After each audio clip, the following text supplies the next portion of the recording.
Maid sees her daughter's photo in a billionaire's wallet, and everything changes. The fluorescent lights of Union Station flickered overhead as Maria Gonzalez hurried through the crowded terminal, her shoulders aching from another double shift at the downtown Marriott. It was nearly midnight on a Thursday in November, and the station buzzed with travelers, business people dragging roller bags, college students heading home for Thanksgiving break, families with sleepy children draped over their shoulders. Maria just wanted to get home, peel off her work shoes, and collapse into bed. That's when she heard it. A sound that made her stop mid-stride, her maternal instincts flaring despite her exhaustion, the desperate, hiccuping sobs of a small child. She turned, scanning the crowd, and spotted her, a tiny girl, no more than 3 years old, standing alone near the Amtrak ticket counter. The child wore an expensive-looking pink dress with white lace trim, now smudged with dirt. Her dark curls were tangled, and tears streamed down her chubby cheeks as she clutched a worn stuffed rabbit to her chest. Maria's heart clenched. She looked around frantically, searching for parents, a guardian, anyone who might be with this child. But the people rushing past barely glanced at the crying girl, too absorbed in their own journeys to notice a small tragedy unfolding in their midst. "Mija," Maria said softly, kneeling down to the child's level. "Donde está tu mama? Where is your mama?" The little girl's brown eyes, wide with fear, fixed on Maria's face. "Mama gone," she whimpered. "Mama Catherine gone. Want my daddy. Want to go home." Maria's Spanish-accented English softened as she gently touched the child's shoulder. "It's okay, sweetheart. We'll find your mama and daddy. What's your name?" "Lily," the girl whispered, then dissolved into fresh tears. Maria looked around again, her concern deepening. How long had this child been standing here alone? In a train station, of all places, one of the most dangerous environments for an unattended toddler. She pulled out her phone and dialed 911, never taking her eyes off the little girl. The next 4 hours blurred together in a nightmare of bureaucracy and growing dread. The police arrived, their questions endless. They searched the station, reviewed security footage, interviewed the ticket agents and janitors and anyone who might have seen something. They broadcast descriptions over the PA system. They checked every train that had departed in the last 3 hours, every taxi that had picked up passengers, every parking lot camera. Nothing. Officer Patricia Mendez, a kind-faced woman in her 40s, finally approached Maria where she sat in the station security office. Lily had fallen asleep in Maria's lap, her small fingers still gripping that stuffed rabbit, her breath warm against Maria's shoulder. "Ms. Gonzalez," Officer Mendez said quietly, "we're going to need to take her to Child Protective Services for the night. We'll continue the investigation, check missing persons databases, reach out to hospitals and police departments in surrounding states." "She's terrified," Maria interrupted, instinctively tightening her arms around the sleeping child. "She doesn't know anyone. Can't I mean, is there any way I could stay with her? At least until you find her parents." Officer Mendez studied Maria's face, the exhaustion there, yes, but also the genuine concern, the protective way she held the child. "You have any experience with kids?" "I raised my younger siblings back in Honduras," Maria said. 6 of them. I know how to take care of children. We'd need to do a background check, inspect your home, have you fill out emergency foster care paperwork." "I'll do whatever it takes," Maria said firmly. "This baby has been through enough tonight. She needs stability, not more strange faces and strange places." Officer Mendez nodded slowly. "Let me make some calls." 3 days later, after an expedited background check, a home inspection of Maria's modest one-bedroom apartment in Queens, and mountains of paperwork, Lily came home with her. The little girl clung to Maria like a lifeline, still asking for Mama Catherine and Daddy, but slowly, gradually, beginning to trust this new person who spoke softly, who sang Spanish lullabies, who made her favorite foods, or at least, tried to figure out what those favorite foods were through trial and error. The police investigation continued for weeks, then months. They found nothing. No missing persons report matching Lily's description. No frantic parents searching for their lost daughter. No hospital records, no school enrollments, no paper trail of any kind. It was as if 3-year-old Lily had materialized out of thin air on that November night. Detective James Ramirez, who'd taken over the case, visited Maria's apartment regularly to check on Lily and update Maria on the investigation, or rather, the lack of progress. "It doesn't make sense," he said one afternoon in February, watching Lily play with blocks on the living room floor. A child that age, from obviously wealthy circumstances based on her clothing and dental work, and nobody reported her missing? Nobody. Maria had wondered the same thing countless times. She'd studied every detail of Lily's appearance, searching for clues. The child had clearly been well cared for, no signs of abuse or neglect, up to date on her vaccinations according to the pediatrician, her teeth perfect and healthy. The clothes she'd been wearing that night were designer labels, a Burberry dress, Italian leather shoes, even her underwear was from an expensive boutique brand. Someone had loved this child. Someone had spent money on her, cared for her health and well-being. So why hadn't they come looking for her? "Maybe they can't," Maria said quietly, voicing a fear that kept her awake at night. "Maybe something happened to them. An accident or—" "We've checked every accident report, every hospital admission, every obituary in a 3-state radius," Detective Ramirez interrupted gently. "I promise you, Ms. Gonzalez, we haven't given up. But after 6 months—" He trailed off, the implication clear. After 6 months, the chances of finding Lily's biological family were becoming vanishingly small. "What happens now?"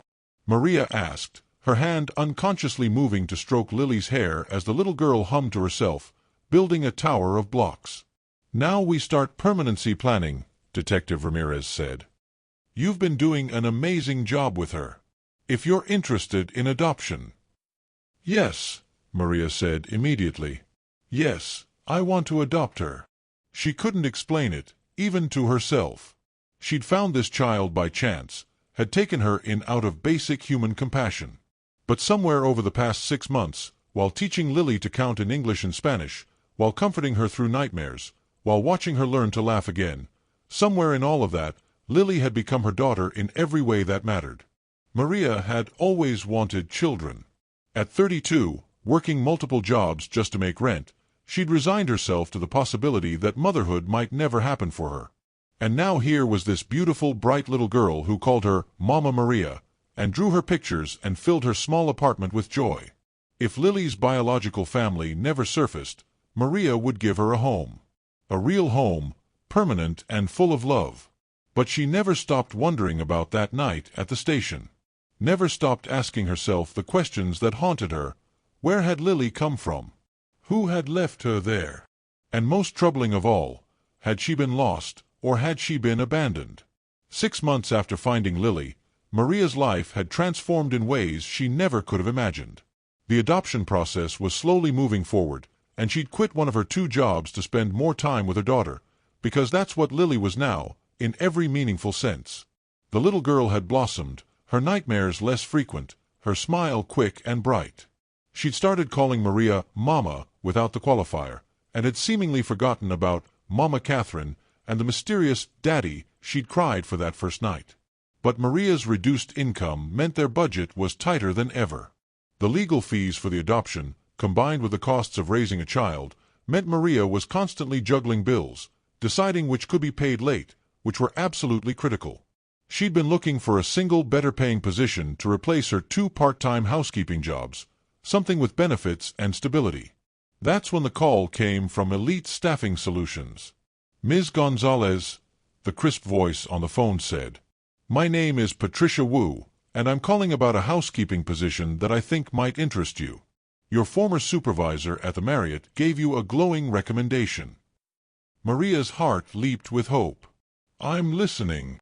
"The position is for a private residence in Manhattan. A penthouse apartment in Tribeca. The employer is looking for someone trustworthy, detail-oriented, and discreet. The salary is $75,000 annually, plus benefits including health insurance and 2 weeks paid vacation." Maria nearly dropped the phone. 75,000? She currently made barely 30,000 between her 2 jobs. That's very generous. What's the catch?" Patricia laughed. "No catch. The employer is quite wealthy and has high standards, but he's also fair. He's gone through several housekeepers in the past year, not because of his behavior, but because many people find him somewhat distant, cold, even. He's very private, keeps to himself, doesn't engage much with staff. Some people find that uncomfortable. I can handle distant, Maria said firmly. After years of cleaning hotel rooms, dealing with all manner of guests, she'd developed a thick skin. I just need steady work that pays well enough to support my daughter. Wonderful, Patricia said. The employer's name is James Harrison. He's the CEO of Harrison Technologies. Are you available for an interview tomorrow?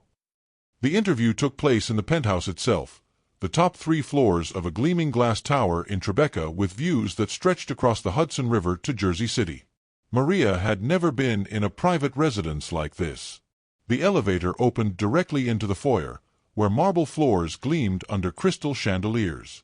Original artwork hung on the walls, pieces that looked like they belonged in museums. Everything was sleek, modern, and intimidatingly expensive. James Harrison was waiting in the living room, and Maria's first impression was of a man carved from ice. He was in his late 30s, tall and lean, with dark hair going gray at the temples. His suit probably cost more than Maria made in 3 months. But it was his eyes that struck her most, gray and distant, holding a deep, pervasive sadness that he couldn't quite mask behind his professional demeanor. The interview was brief and businesslike. He asked about her experience, her availability, her references. She answered honestly, mentioning Lily and her need for a schedule that would allow her to pick up her daughter from daycare each evening. That's acceptable, Harrison said, his tone neutral. The position is Monday through Friday, 7 a.m. to 4 p.m. I work long hours, so I'm rarely here during the day. I'll leave you lists of what needs to be done. I value privacy and discretion above all else. Can you provide that? Absolutely, Mr. Harrison, Maria said. Something flickered in his eyes at that. Approval, maybe. You start Monday. The first few weeks were an adjustment. The penthouse was massive, over 6,000 square feet of living space across 3 floors, with 6 bedrooms, 8 bathrooms, a home office, a library, a gym, and a formal dining room that looked like it had never been used. Harrison was indeed distant, sometimes going entire days without speaking to Maria beyond a polite "good morning" when their paths crossed. But the work itself was easy compared to the grueling pace of hotel housekeeping. She could take her time, do things properly. And the apartment, despite its size, felt empty, like a beautiful shell with no soul. Harrison clearly lived there, but it didn't feel like a home. There were no personal photographs on display, no clutter, no signs of life beyond the basics. Just expensive furniture in carefully designed rooms that echoed with loneliness. Maria found herself feeling sorry for her employer despite his coldness. What kind of life was this, surrounded by luxury but seemingly devoid of human connection? She was careful to respect his privacy, never snooping, never touching his personal items beyond what was necessary for cleaning. She learned his routines. He left for work at 6:30 each morning, usually returned around 8 at night, often brought work home that kept him up past midnight. On weekends, he rarely left the apartment, spending hours in his home office or gym. It was a solitary existence, and it made Maria appreciate her own life, modest but full of love, all the more. Every evening when she picked up Lily from daycare, saw her daughter's face light up, heard the excited chatter about her day, Maria felt wealthy in ways James Harrison could never buy. She'd been working for Harrison for about 3 weeks when she noticed the locked door on the 3rd floor. It was at the end of the hallway, past the guest bedrooms that were never used. The door itself was nothing special, painted white like all the others, but it had a deadbolt lock, and Harrison had specifically told her on her first day that she was never to attempt to open it or clean that room. "It's personal storage," he'd said, his voice brooking no argument. Off limits. Maria had no problem with that. Everyone deserved their privacy. But she couldn't help wondering what was behind that door, especially given how impersonal the rest of the apartment was. What did James Harrison consider too personal to let anyone else see? She pushed the thought aside. It wasn't her business, and she had more important things to focus on, like Lily's upcoming 4th birthday. Maria had been saving money for months to throw her daughter a real party, the first birthday celebration Lily would have with Maria. She'd invited Lily's new friends from daycare, had ordered a princess cake, had decorated their small apartment with balloons and streamers. Life was good. Better than it had been in years. Maria had steady work, health insurance for both her and Lily, enough money to not just survive but actually save a little each month.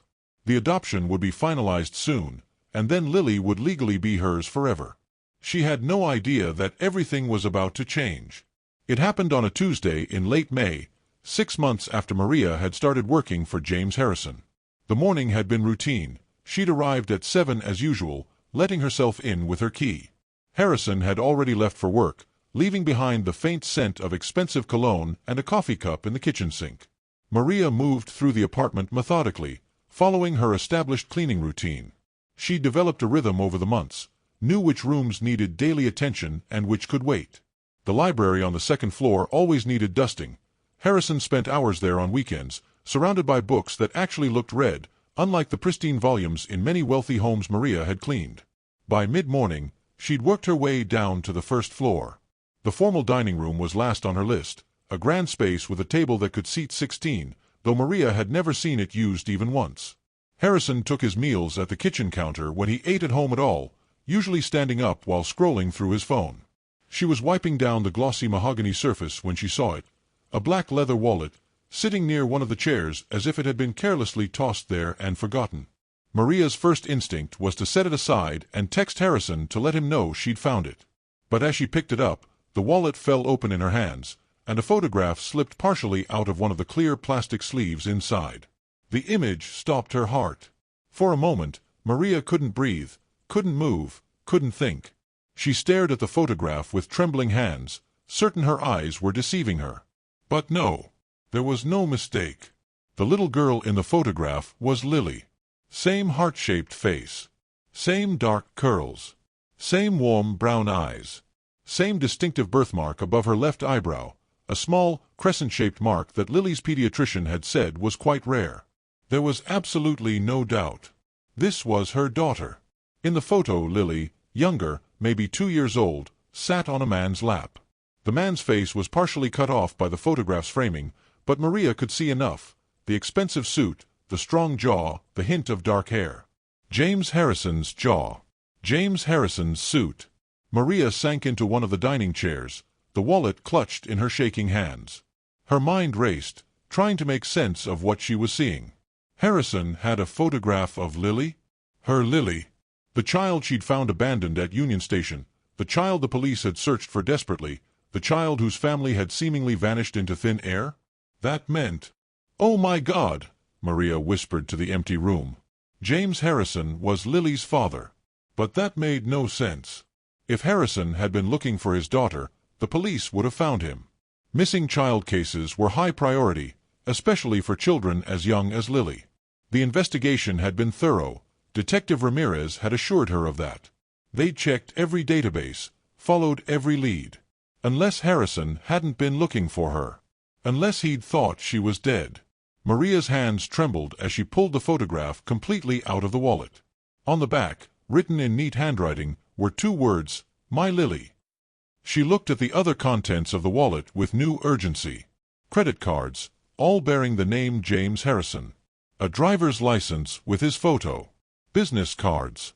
And tucked in another sleeve, a second photograph.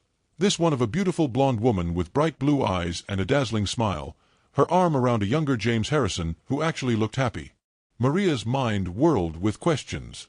Who was this woman? Was she Lily's mother? What had happened to her?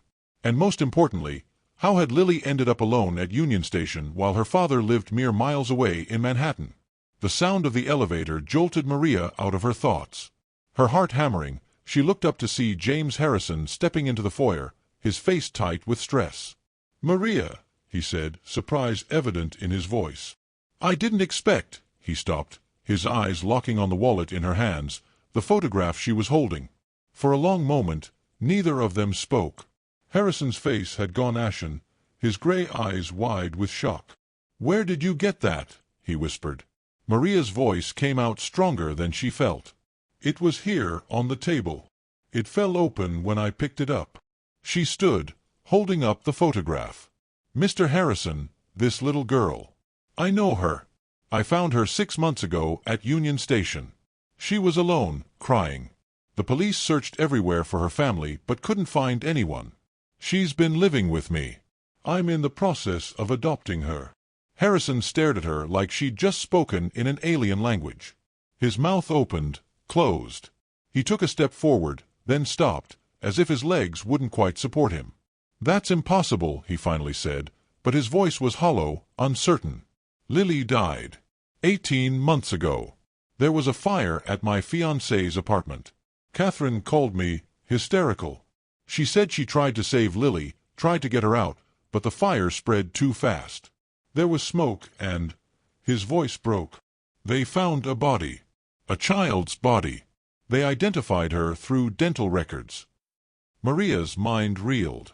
A fire. A body. Dental records. Mr. Harrison, I don't know anything about a fire or a body. But the little girl I found at Union Station 6 months ago is alive. She's 4 years old now. She has a birthmark above her left eyebrow, right here. Maria touched her own eyebrow in the same spot. She loves stuffed animals, especially rabbits. When I found her, she was asking for someone named Mama Catherine and her daddy. She had nightmares for months about being lost. Each detail Maria recited seemed to hit Harrison like a physical blow. His face had gone from pale to gray, and suddenly he sat down hard in one of the dining chairs, still staring at the photograph in Maria's hand. "The birthmark," he whispered. "Lily had that birthmark. And she did have a stuffed rabbit. She carried it everywhere, wouldn't sleep without it. We called it Mr. Bun." He looked up at Maria, and for the first time since she'd met him, real emotion broke through his icy facade, desperate, painful hope. "You're saying my daughter is alive?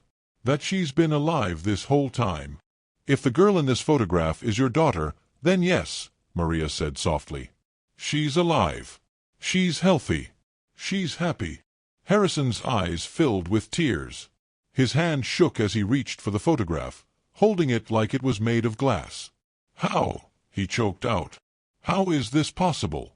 Catherine identified the body. The dental records matched. "We had a funeral. I buried my daughter, or I thought I did." A terrible suspicion was forming in Maria's mind. "Mr. Harrison, who is Catherine?" "The woman in the other photo." "My ex-fiancée," Harrison said, still staring at Lily's picture. "Catherine Westbrook. We were engaged when Lily was born. Lily's biological mother died in childbirth. Catherine helped me raise Lily from birth. She loved her. Or at least, I thought she did." His voice turned bitter. "We broke up about 6 months before the fire. She developed some problems. Gambling, mostly. I found out she'd been taking money from Lily's trust fund. We fought. I ended the engagement and told her I didn't want her around Lily anymore. She was devastated. Kept begging for another chance. And then there was a fire," Maria said slowly, the pieces falling into a horrifying picture. Harrison's head snapped up, his eyes suddenly sharp. "You think Catherine—" He couldn't finish the sentence. The implication was too monstrous. "Mr. Harrison, I think we need to call the police," Maria said. "And I think you need to meet your daughter." Detective James Ramirez arrived at Harrison's penthouse within an hour of Maria's phone call, accompanied by 2 other detectives and a child psychologist. Maria had called him from Harrison's landline, her voice shaking as she explained the impossible situation. Now they all sat in Harrison's living room: Maria, Harrison, the detectives, and Dr. Sarah Chen, the psychologist who would help navigate what promised to be a traumatic reunion. "Let me make sure I have this straight," Detective Ramirez said, his notepad balanced on his knee. "Mr. Harrison, you believed your daughter Lily died 18 months ago in a fire at your ex-fiancé's apartment. The body was identified through dental records. You held a funeral." "Yes," Harrison said. His hands were clenched together so tightly his knuckles had gone white. "Catherine called me that night, March 15th of last year. It was around midnight. She was screaming, barely coherent. She said there'd been an electrical fire in her apartment building. She'd been babysitting Lily. We had a shared custody arrangement worked out despite breaking up, because Lily loved Catherine and I thought. He swallowed hard. I thought it was important for Lily to have a mother figure. Catherine said she tried to get Lily out, but the smoke was too thick. By the time the firefighters arrived, he couldn't continue. Detective Williams, a stern-faced woman in her 50s, picked up the thread. We pulled the fire report. March 15th, last year, apartment building in Chelsea. 1 fatality, listed as a child, female, approximately 3 years old. The body was badly burned. The building's superintendent identified the apartment as belonging to Catherine Westbrook. According to the medical examiner's report, the body was identified through dental records provided by the child's pediatric dentist. Dental records can be falsified, Detective Ramirez said grimly, especially if someone has the money to bribe the right people. Ms. Gonzalez, you said you found Lily in November of last year, 8 months after this reported fire. Maria nodded. November 12th, around midnight at Union Station. She was wearing expensive clothes, holding a stuffed rabbit. She kept asking for Mama Catherine and her daddy. Harrison made a choked sound. Mr. Bunn. She had Mr. Bunn with her.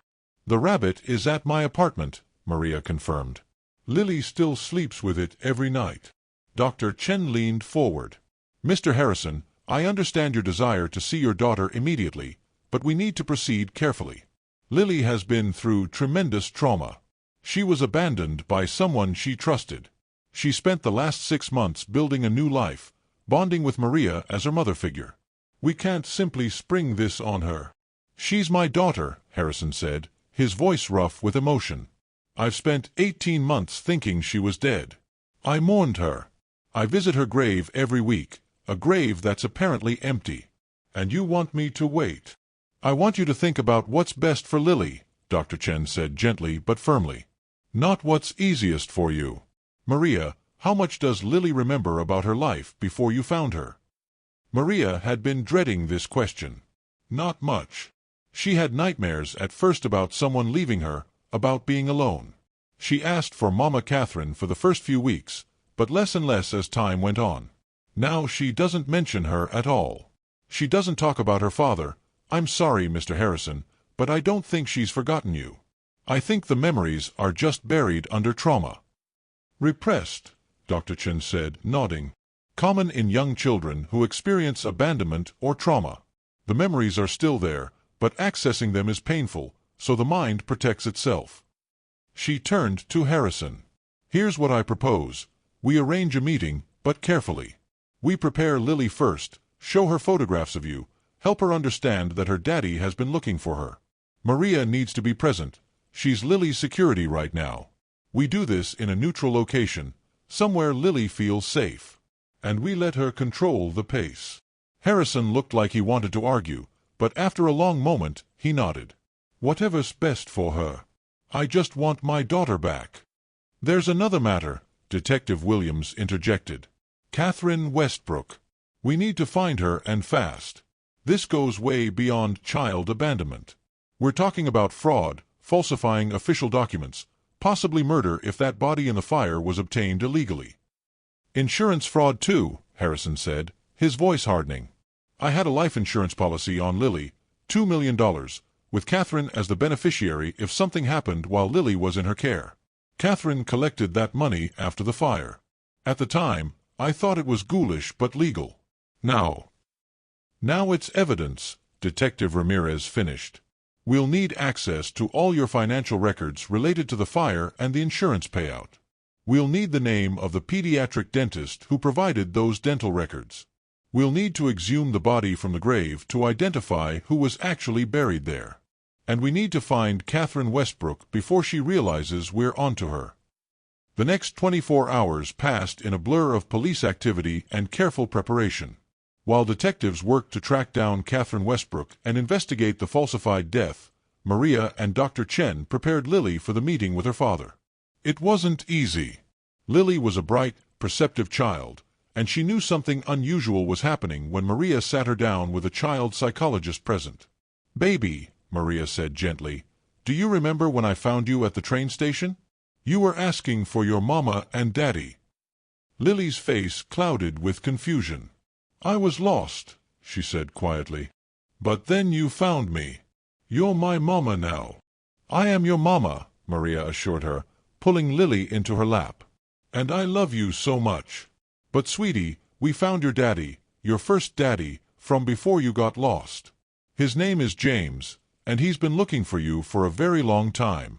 He thought you were gone. He's been very sad. But now he knows you're okay, and he wants to see you. Lily was quiet for a long moment, her small hands gripping Maria's shirt.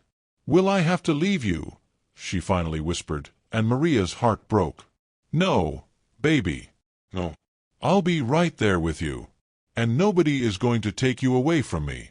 Your daddy and we're going to figure out how to both be in your life, okay? Because you deserve to have lots of people who love you.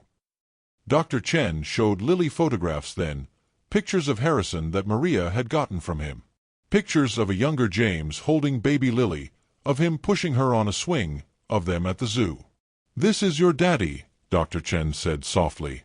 Do you remember him? Lily stared at the photos for a long time. Slowly, she reached out and touched one, James holding her, both of them laughing. Daddy, she whispered. Then, louder, with a certainty that shocked everyone, that's my daddy. He read me stories. He did funny voices for the characters. The memories were coming back, breaking through the wall her young mind had built to protect itself. The reunion was scheduled for the following afternoon, in a private room at the hospital where Dr. Chen worked. It was neutral territory, comfortable, with toys and books to help Lily feel safe. Maria held Lily's hand as they walked into the room.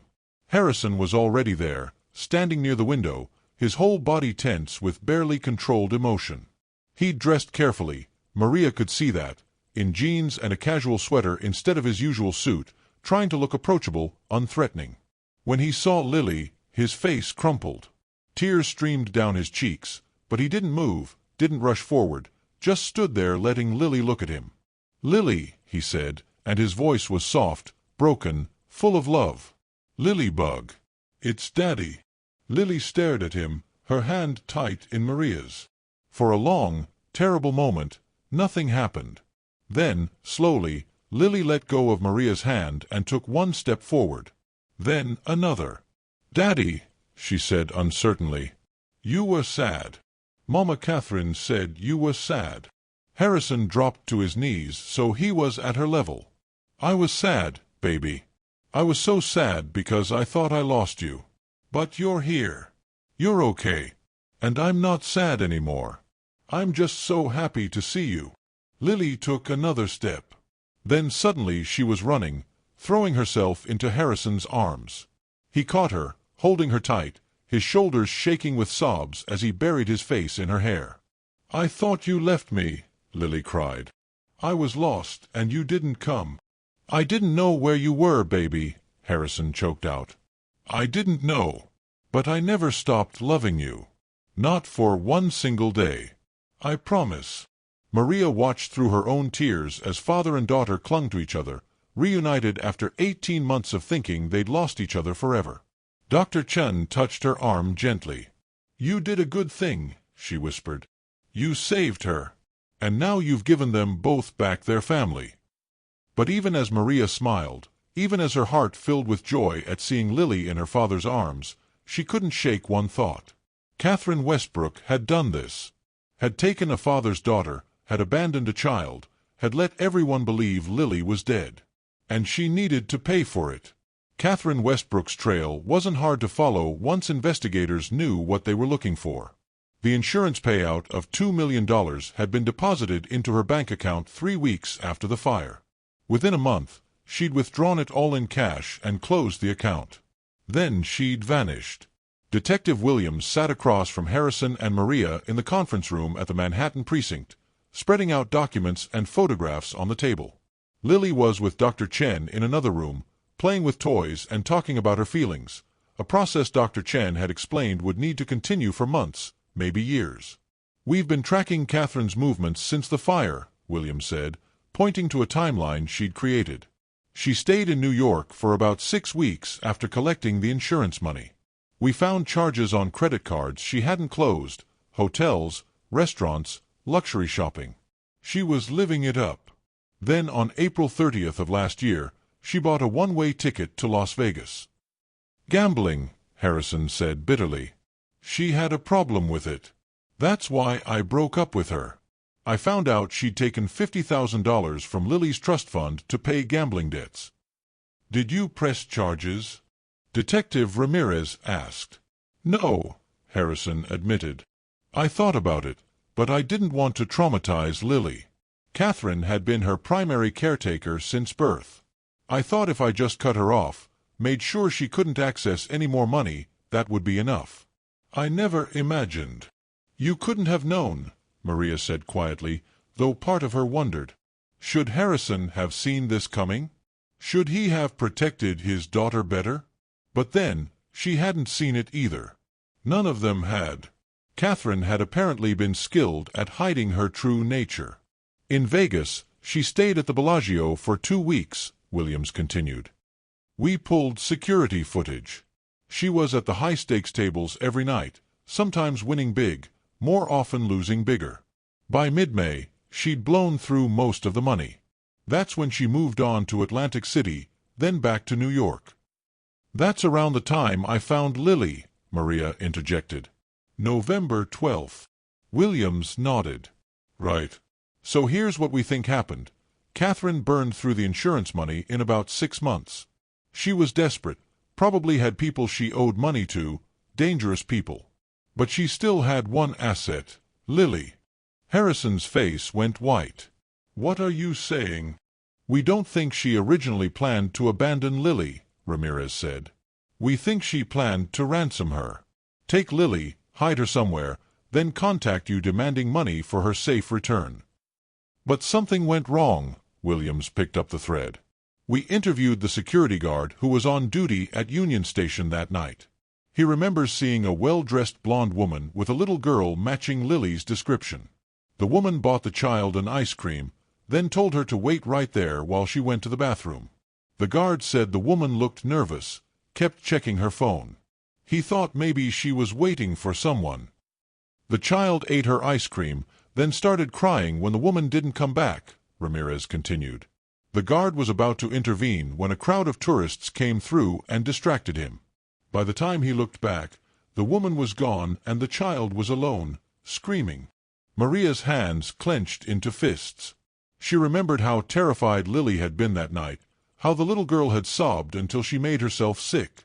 And Catherine had just left her there, abandoned her in one of the busiest, most dangerous places for a small child to be alone. We think Catherine lost her nerve, Williams said. She was probably being pressured by whoever she owed money to. Leaving Lily at the station meant she could disappear without the burden of caring for a child. And since everyone thought Lily was dead anyway, she figured no one would be looking for her. Cold, Harrison said, his voice hard. Calculating. She used my daughter as a meal ticket, and when that didn't work out, she threw her away like garbage. Where is she now? Maria asked. Williams and Ramirez exchanged a look. 2 days ago, we tracked her to Monaco, Williams said. She's living in a luxury apartment under an assumed name, Claire Westfield. Apparently, she got lucky at a casino about 3 months ago, won big, and has been living on those winnings. But she's running out of money again. Can you extradite her? Harrison demanded. We're working on it, Ramirez said. We've contacted Interpol and the Monaco authorities. The charges include insurance fraud, falsifying official documents, child endangerment, and child abandonment. The evidence is solid. We've got the paper trail, we've got witnesses, we've got Lily. Catherine won't be able to talk her way out of this. What about the body? Maria asked quietly. The child who was buried in Lily's place? The room went quiet. This was the part of the investigation that haunted everyone involved. The medical examiner falsified the dental records, Williams said. We arrested him yesterday. He confessed that Catherine paid him $25,000 to match the body to Lily's dental records. The body. She hesitated. We exhumed it last week. DNA testing is still ongoing, but preliminary results suggest the child died of natural causes several months before the fire. We believe Catherine obtained the body from a corrupt funeral home director who's also been arrested. Harrison looked like he might be sick. She used some innocent child's body to fake Lily's death? What kind of monster?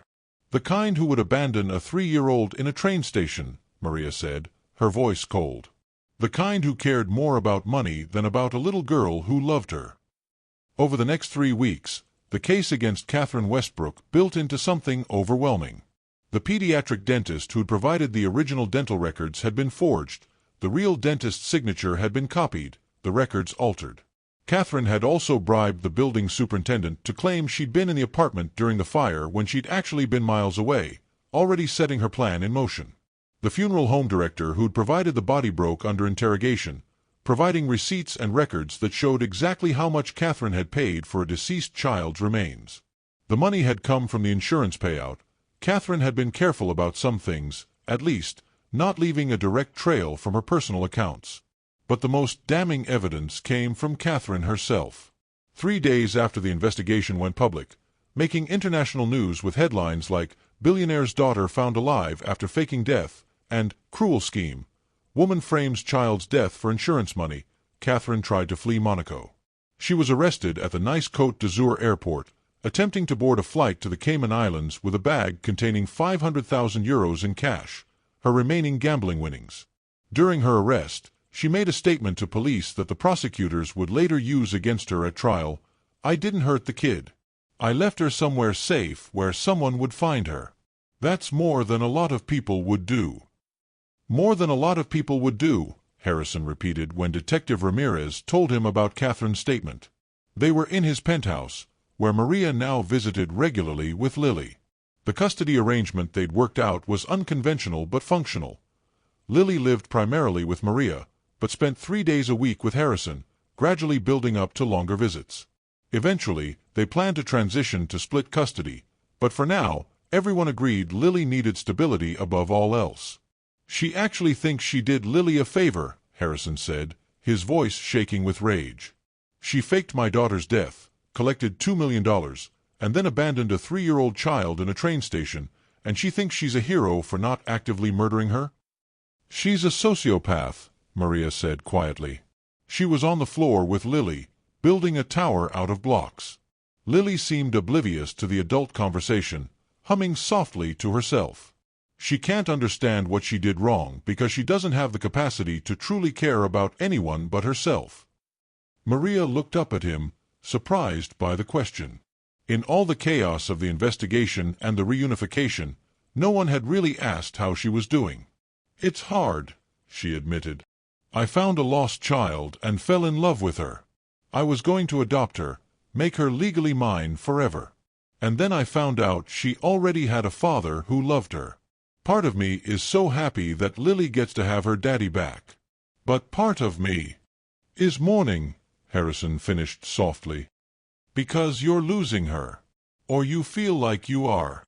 Maria's eyes filled with tears. "She's not mine. Not really. I was just keeping her safe until she could come back to you." Harrison was quiet for a moment. Then he came and sat down on the floor next to Maria, which was such an undignified thing for a billionaire CEO to do that Maria almost laughed despite her tears. "Maria," he said seriously, "you saved my daughter's life. Not just physically, emotionally. You gave her love and safety when she had nothing. You're her mother in every way that matters. I'm not trying to take her away from you. I want us to figure out how to both be in her life." "Really?" Maria whispered. "Really," Harrison confirmed. "Lily needs both of us. And honestly, I think we might need each other too. Not romantically," he added quickly, seeing Maria's expression. "I'm not ready for that, maybe never will be. But as friends, as partners in raising this amazing little girl. What do you say?" Maria looked down at Lily, who had abandoned her blocks and was now making her stuffed rabbit hop across the floor, creating an elaborate story about Mr. Bunn's adventure. This child, scared and lost and abandoned, had become the center of Maria's world. And now she didn't have to lose her. "Okay," Maria said, smiling through her tears. Partners. Catherine Westbrook's extradition from Monaco took 4 months of legal wrangling, but eventually she was brought back to New York to face trial. The case was a media sensation. Every news outlet covered it, from local stations to national networks to international papers. The image of Lily, before and after, became iconic. The before photo showing a happy toddler with her father, the after photo taken by police when Maria found her, showing a terrified child alone in a train station. The public was outraged. Catherine received death threats. The judge had to issue a gag order to both the prosecution and defense to keep pre-trial publicity from making it impossible to seat a jury. But finding 12 impartial jurors proved nearly impossible. Everyone had an opinion about the woman who'd faked a child's death for insurance money, then abandoned that child in a train station. The trial finally began in March, almost 18 months after Maria had first found that photograph in Harrison's wallet. Maria and Harrison both testified, as did Detective Ramirez, the medical examiner who'd falsified records, the funeral home director, and a parade of expert witnesses who explained how Catherine had orchestrated every detail of her scheme. The defense tried to paint Catherine as a victim, a woman with a gambling addiction, mental health issues, mounting debts. They argued she'd had a psychotic break, that she hadn't been in her right mind when she'd planned and executed the fake death. But the prosecution had Catherine's own words, recorded during her arrest, "I didn't hurt the kid." That statement, cold and calculating, was played for the jury repeatedly. If Catherine had been in a psychotic break, would she have been able to speak so rationally about her actions? Would she have been able to plan so carefully, to bribe so many people, to execute such a complex scheme? The jury deliberated for 3 days. When they returned, Catherine showed no emotion as the verdict was read. Guilty on all counts. Insurance fraud. Falsifying official documents. Child endangerment. Child abandonment. Conspiracy to commit fraud. The judge scheduled sentencing for 2 weeks later. Maria and Harrison sat in the courtroom on sentencing day, Lily safely at home with Dr. Chen. Neither of them wanted Lily anywhere near this place, near the woman who'd done this to her. Catherine was brought in wearing an orange jumpsuit, her blonde hair lank and unwashed, her face drawn. She looked nothing like the glamorous woman in the photograph that had once sat in Harrison's wallet. She looked old, tired, defeated. The judge, a stern woman in her 60s named Judge Patricia Rodriguez, looked down at Catherine with obvious contempt. "Ms. Westbrook," she said, "I have presided over many cases in my 20 years on the bench. I have seen people do terrible things for money, for revenge, for passion. But I have rarely seen cruelty as calculated as yours." Catherine's lawyer tried to interject, but Judge Rodriguez held up a hand. "You took a child you helped raise, who trusted you, who loved you, and you used her as a pawn in a scheme to defraud her father. When that scheme was complete, when you'd collected your blood money, you discarded that child like garbage. You left a 3-year-old alone in one of the busiest, most dangerous places in New York City. She could have been kidnapped. She could have been trafficked. She could have died." Catherine remained impassive, but Maria saw her hands tremble slightly where they were clasped in front of her. The only reason Lily Harrison is alive and safe today is because of the kindness and compassion of one woman, Maria Gonzalez, who stopped when everyone else walked by, who took in a stranger's child and gave her love and safety. Ms. Gonzalez is a hero. You, Ms. Westbrook, are a monster. Judge Rodriguez looked down at her papers. The prosecution has recommended a sentence of 20 years. The defense has requested leniency, citing your mental health issues and lack of prior criminal record. I've reviewed all the evidence, all the testimony, all the psychological evaluations. She looked up, her eyes hard. I sentence you to 25 years in federal prison, with no possibility of parole for 15 years. In addition, you will be required to pay full restitution of the insurance money to Mr. Harrison, plus damages. You will have no contact with Lily Harrison, now or ever. If you're eventually released from prison, you will be subject to a permanent restraining order. Catherine finally showed emotion then, her face crumpled, tears streaming down her cheeks. "Please," she said, her voice breaking. "Please, I'm sorry. I made a mistake. I was desperate." "You weren't desperate when you bribed a medical examiner," Judge Rodriguez said coldly. "You weren't desperate when you purchased a dead child's body from a corrupt funeral home. You weren't desperate when you abandoned Lily at Union Station. You were calculating. And you will pay for that calculation with your freedom." She struck her gavel. Court is adjourned. Outside the courthouse, Maria and Harrison faced a wall of reporters. Cameras flashed, microphones were thrust toward them, questions shouted from every direction. Harrison raised a hand, and gradually the crowd quieted. "I want to thank the NYPD, the prosecutors, and everyone who worked to bring Catherine Westbrook to justice," he said, his voice steady. "But most of all, I want to thank Maria Gonzalez.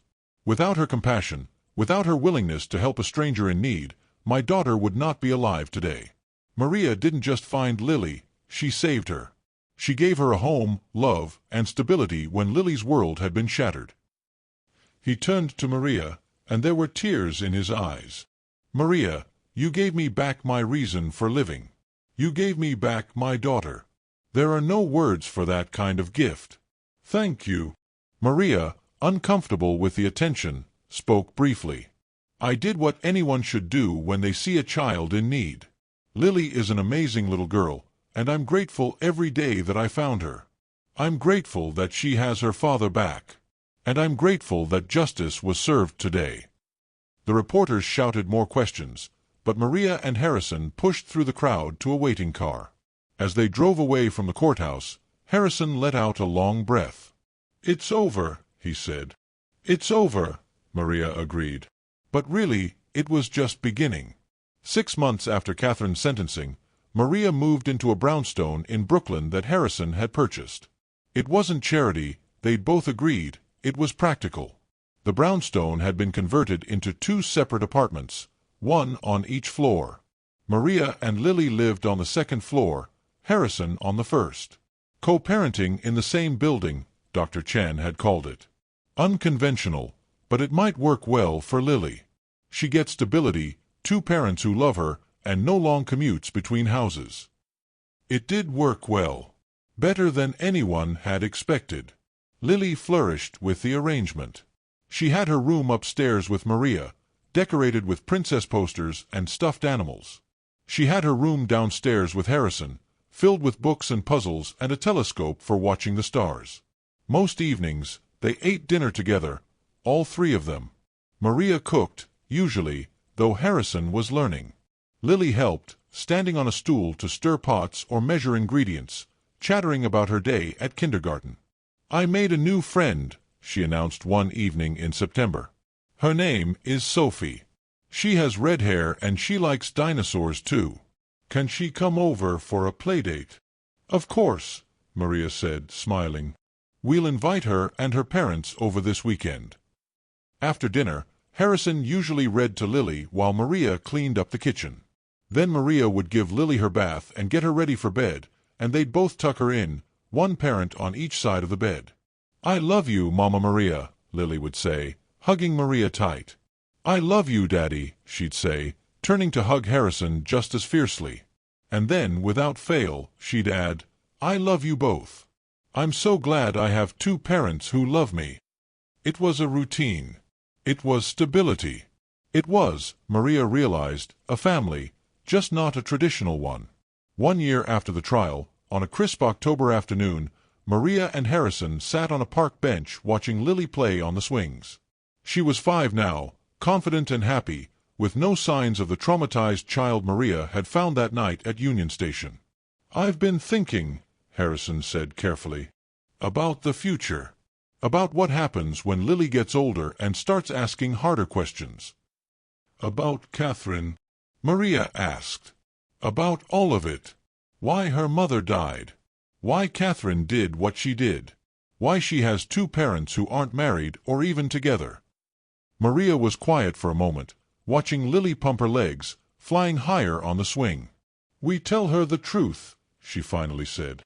"Age-appropriate truth. We tell her that her birth mother died but loved her very much. We tell her that Mama Catherine made very bad choices and hurt people. We tell her that sometimes families look different from what you see on TV, and that's okay. What matters is love." Harrison nodded. Dr. Chen said something similar. She said the key is honesty and reassurance. Make sure Lily knows that what happened wasn't her fault, that she's loved, that she's safe. "She is safe," Maria said firmly. "We'll make sure of that." They watched Lily for a while longer in comfortable silence. Then Harrison spoke again, his voice hesitant. "Maria, there's something else I want to talk to you about. The adoption." Maria's heart clenched. She'd known this conversation was coming eventually. After Catherine's sentencing, Harrison's custody of Lily had been formally restored by the court. Maria had temporary guardianship, but it wasn't permanent. It wasn't adoption. "I want you to adopt her," Harrison said, and Maria's head whipped around to stare at him. "Legally. I want Lily to have two parents with full legal rights. I want her to be yours as much as she's mine. I've already talked to my lawyer about it. We can do a second-parent adoption. It would mean going through the court system again, home visits, evaluations. But at the end, Lily would legally be both of ours. Equal custody, equal rights, equal responsibility." Maria couldn't speak. Tears were streaming down her face. "Is that a yes?" Harrison asked gently. "Yes," Maria choked out. "Yes. Yes, of course, yes." The second-parent adoption was finalized on a sunny day in March, in the same courthouse where Catherine had been sentenced, but in a very different kind of hearing. Judge Rodriguez, who'd made time in her busy schedule specifically for this case, smiled down at them from the bench. "It's not often I get to preside over such happy proceedings," she said. "Ms. Gonzalez, Mr. Harrison, I've reviewed your petition for second-parent adoption. I've read the home study reports, the psychological evaluations, and the recommendations from Dr. Chen. I've also spoken with Lily herself, in chambers, about her feelings on this matter." Lily sat between Maria and Harrison, wearing a new dress for the occasion, holding each of their hands. She looked solemn but happy, understanding that something important was happening even if she didn't grasp all the details.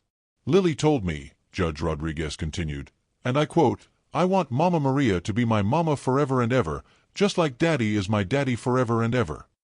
"Well, Lily, I think we can make that happen." She signed the documents with a flourish. "By the power vested in me by the state of New York, I hereby grant the petition for second-parent adoption. Maria Gonzalez, you are now Lily Harrison's legal mother, with all the rights and responsibilities that entails. Congratulations to all of you. This is a beautiful thing." The three of them went out for ice cream after, because that's what Lily wanted. They sat in a small parlor in Brooklyn, Lily with chocolate all over her face, laughing at something Harrison said. Maria looked at them, her daughter and her co-parent, her unlikely family, and felt a wave of gratitude so strong it nearly knocked her breathless. 2 years ago, she'd been alone, working multiple jobs just to survive, certain that some dreams would never come true. Now she had a daughter. She had a partner in parenting. She had a home, stability, purpose. All because she'd stopped one night at a train station when she heard a child crying. All because she'd chosen compassion over convenience. 5 years later, on Lily's 10th birthday, Maria stood in the backyard of their brownstone, watching Lily blow out candles surrounded by friends from school. Harrison was there too, along with Detective Ramirez, who'd become a family friend, Dr. Chen, and Mrs. Chen from the old apartment building who still babysat sometimes. Lily was thriving. She loved science and reading and soccer. She had friends and hobbies and dreams of becoming a veterinarian when she grew up. She knew her story, the whole story, told to her gradually over the years in age-appropriate ways. She knew about her birth mother who'd died, about Mama Catherine who'd made terrible choices, about how Mama Maria had found her at the train station. "It's like a fairy tale," Lily had said once. "Except real. The princess got lost, but the good fairy found her and brought her home to her papa. And then the good fairy became a mama too, so the princess had 2 parents who loved her." It was a fairy tale, Maria thought. The kind where love won. Where family was chosen as much as given. Where happy endings were possible even after the darkest tragedies. "Mama Maria!" Lily called, waving her over. "Come have cake." Maria joined her daughter, legally and forever, and wrapped an arm around her shoulders. Harrison did the same from the other side, and the three of them smiled for the camera as someone took a photo. Later, that photo would join the others on the mantel of their home. A documentation of their journey, the picture of baby Lily with Harrison, The police photo from the night Maria found her, the adoption day portrait, and now this, a family, complete and whole and happy. Sometimes, Maria still thought about that night at Union Station. About how easily she could have walked past, too tired to get involved. About how one choice, one moment of compassion, had changed 3 lives forever. She thought about the photograph in Harrison's wallet that had changed everything. And she was grateful. For all of it. For every twist and turn that had led them here, to this moment, to this family. "I love you, Mama," Lily whispered, leaning against her. "I love you too, baby," Maria whispered back. "Forever and always." And she meant it. Every word.